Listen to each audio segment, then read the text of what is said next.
Okay, तो यहाँ पे नेक्स्ट क्वेश्चन में आपको दिया गया है कि half life period for zero order reaction. आपको ये ऑर्डर दे दिया जीरो ऑर्डर। देखो इस टाइप का क्वेश्चन अगर आप मतलब किए होगे पहले, ऑब्वियसली हम किए हैं इस टाइप का क्वेश्चन, हमेशा फर्स्ट ऑर्डर में क्वेश्चन पूछता है, जीरो ऑर्डर कभी नहीं देता है। तो अगर जीरो ऑर्डर दे रहा है तो कोई मुझे स्टूडेंट मैसेज किया कि सर मैंने इसको फर्स्ट ऑर्डर मान के कर दिया, हम कैसे कर लेंगे फर्स्ट ऑर्डर, ये जीत दिया है जीरो ऑर्डर, ठीक है ना। तो फर्स्ट ऑर्डर नहीं करना है आपको, जीरो ऑर्डर दिया है तो जीरो ऑर्डर के हिसाब से चलेंगे। आपको हाफ लाइफ दे दिया है, दैट मीन्स जीरो ऑर्डर के लिए फॉर जीरो ऑर्डर रिएक्शन आपको टी हाफ दे दिया है। तो टी हाफ कितना दिया है, 100 मिनट दे दिया है। और आप जानते हो कि फॉर जीरो ऑर्डर रिएक्शन तुम्हारा टी हाफ क्या होता है, आर नॉट बाई टू के, आर नॉट बाई टू के। तो यहाँ पे हम क्या करेंगे, टी हाफ ऑब्वियसली दे दिया है तो के निकाल लेंगे, तो के तुम्हारा क्या हो जाएगा, R naught divide by two into T half. तो ये तुम्हारा क्या आ जाएगा, आर नॉट बाई 200, ठीक है ना। आर नॉट बाई 200 तुम्हारा आ जाएगा क्या, तुम्हारा के। तो अगर के एक बार आ गया तो यहाँ पे क्या दिया, 80% कॉम्प्लीशन, तुम्हारा कितना कॉम्प्लीशन हुआ, 80%, ठीक है ना। तो हम जैसे करते हैं पहले उस टाइप क्या करेंगे, लेकिन जीरो ऑर्डर के लिए करेंगे, ठीक है ना। For example A changes to B, ये तुम्हारा जीरो ऑर्डर के लिए है। अरे T equal to zero, let ये तुम्हारा है 1, इसको मैं 1 ले जाता हूँ, ठीक है ना। इसको अगर 1 लूंगा तो ये क्या होगा, जीरो। अगर टी 80% होगा, तुम खुद सोचो टी 80% का मतलब क्या है, 80% रिएक्शन कंप्लीट हो गया है। 80% रिएक्शन अगर कंप्लीट हो गया है दैट मींस 0.8 चला गया, 0.8 रिएक्टेंट प्रोडक्ट बन गया ऑलरेडी। तो कितना बचा होगा तुम्हारा, 0.2 बचा होगा। अरे समझ में आ रहा है ना, आपका 1 इनिशियल कॉन्सेंट्रेशन है, लेट में मान लेता हूँ फॉर एग्जाम्पल 100 मान लेता हूँ। 100 अगर इनिशियल कॉन्सेंट्रेशन है तो तुम्हारा 80% मतलब 80% of the reactant, 80% of the reactant change into product, 80% चला गया तो बचेगा क्या, then at T 80% what is the concentration of the reactant, 0.2 can say, क्योंकि 8 मतलब 80% बोला जा रहा है ना। तो अगर मैं 100 बोलूंगा तो टी 80% में तुम्हारा ये क्या हो जाएगा, 80% चला गया, तो ये क्या हो जाएगा, 20 हो जाएगा। इसको मैं 1 मान लेता हूं और ये क्या हो जाएगा तुम्हारा 0.2 हो जाएगा, ठीक है ना। तो यहाँ पे तुम्हारा 0.2 हो गया कॉन्सेंट्रेशन एट टाइम टी, और टी 80%। और तुम्हारा जो फर्स्ट ऑर्डर रिएक्शन के लिए तुम्हारा जो भी तुम्हारा होता है इक्वेशन, उसके हिसाब से लिखेंगे। तो इंटीग्रेटेड रेट लो इक्वेशन क्या होता है तुम्हारा, R not minus R T equal to के टी, ये तुम्हारा इक्वेशन होता है, R not minus R T equal to के टी।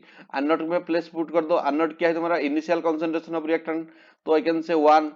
और आर टी तुम्हारा क्या है, तुम्हारा the concentration of the reactant at t 80%, तो क्या हो गया 0.2 इक्वल टू k इंटू टी। और k का वैल्यू यहाँ पे देखो हमें मिल गया है, ठीक है ना। और k का value I can write down, R naught को अगर 1 मान लूंगा तो 1/200। तो यहाँ पे अगर वैल्यू पुट कर दूंगा तुम्हारा k का, तो ये हो जाएगा 0.8, 1 माइनस 0.2, 0.8 हो गया इक्वल टू 1/200 इंटू टी। It implies that t equal to 0.8 into 200, तो तुम्हारा आ जाएगा क्या, 160 मिनट आ जाएगा, ठीक है ना तुम्हारा आंसर। क्योंकि यहाँ पे ध्यान दो, ये बहुत अच्छा क्वेश्चन है, बच्चे कंफ्यूजन होंगे कि यहाँ पे फर्स्ट ऑर्डर डाल देंगे। आपको तुम खुद सोचो, अगर इस टाइप का क्वेश्चन फर्स्ट ऑर्डर के लिए दिया होगा तुम कैसे करते, आज जो नॉर्मल कर दे तो वहां पे भी नॉर्मल ही करना है। लेकिन यहाँ पे तुम integrated rate law equation put करोगे, किसका, जीरो ऑर्डर का, क्योंकि जीरो ऑर्डर क्वेश्चन में है। यहाँ पे जब टी हाफ पुट करोगे तो जीरो ऑर्डर का पुट करोगे, क्योंकि तुम जानते हो कि जीरो ऑर्डर का टी हाफ होता है आर नॉट बाई टू के। तो वैल्यू पुट करके के निकाल दिए। फिर टी 80%, अगर टी 50% होता तो ये 1 होता, ये 0.5 होता। टी 90% होता तो ये 1 होता, ये 0.1 होता। 90% चला गया तो टी 80% है, that means 80% of the reactant change into product, 80% चला गया। तो बचेगा क्या तुम्हारा 0.2 बचेगा ना, तो ये हो गया 0.2। तो R not minus R T equal to के t, it is the integrated rate law equation for zero order reaction. So just put the value and put the value of k, then you will get your answer t, ठीक है ना। तो ये तुम्हारा 160 minute answer होगा, तो correct answer is B. ध्यान दो, यही क्वेश्चन को मैं कर रहा हूं फास्ट ऑर्डर के लिए, तो ये जो जीरो ऑर्डर है इसको मैं काट दे रहा हूं, ये तुम्हारा फास्ट ऑर्डर कर रहा हूं। तो अगर फास्ट ऑर्डर करूंगा तो कैसे होगा, तुम जानते हो कि तुम्हारा टी हाफ दे दिया है, तो टी हाफ कितना होता है 0.693 बाई के फास्ट ऑर्डर के लिए। जीरो ऑर्डर के लिए होता है T half equal to R not by two K, first order के लिए होता है 0.693 बाई के।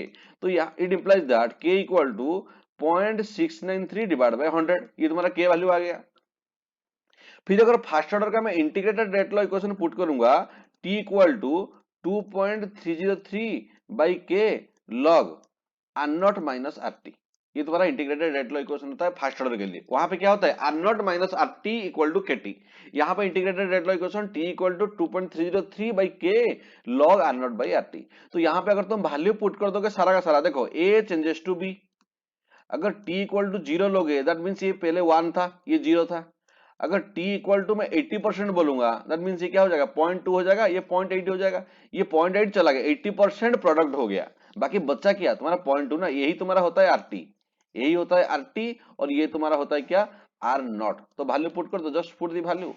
सो 2.303 डिवाइड बाई के में 0.693 बाई 100 लॉग आर नॉट में 1 और